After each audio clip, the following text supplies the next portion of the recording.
दिल्ली येथील जंतर मंतरवर नीट पेपरफुटी विरोधात सुरू असलेल्या विद्यार्थ्यांच्या आंदोलनावर 20 जुलै रोजी दिल्ली पोलिसांनी केलेल्या लाठीचार्जच्या निषेधार्थ वंचित बहुजन आघाडीने आज 23 जुलै 2026 रोजी पुकारलेल्या महाराष्ट्र बंद, सत्यशोधक कम्युनिस्ट पक्ष, सत्यशोधक ग्रामीण कष्टकरी सभा व सत्यशोधक शेतकरी सभेने जाहीर पाठिंबा दिला आहे।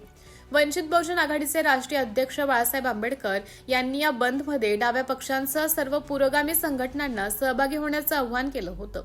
त्याच पार्श्वभूमीवर सत्यशोधक कम्युनिस्ट पक्षाच्या वतीने बंदला पाठिंबा दर्शवत नंदुरबार येथे तहसीलदार प्रदीप पवार यांच्या मार्फत राष्ट्रपती श्रीमती द्रौपदी मुर्मू यांना निवेदन सादर करण्यात आलं।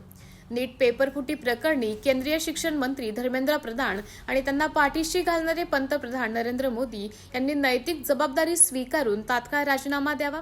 लाठीचार्जमध्ये जखमी आणि अटक झालेल्या विद्यार्थ्यांना तात्काळ सोडून द्यावे। लाठीचार्जमध्ये मृत झालेल्या विद्यार्थ्यांना शहिदाचा दर्जा देऊन प्रत्येक कुटुंबाला 1 कोटी रुपयांची नुकसान भरपाई द्यावी।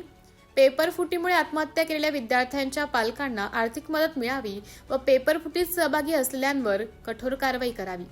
शिक्षणातील अनागोंदी आणि भ्रष्टाचार थांबावा।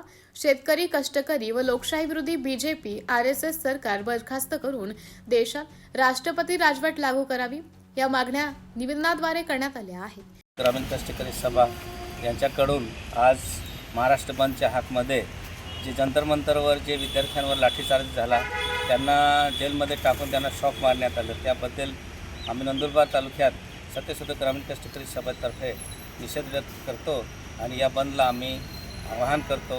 एवढं बोलतो। सत्य की जय हो। लाल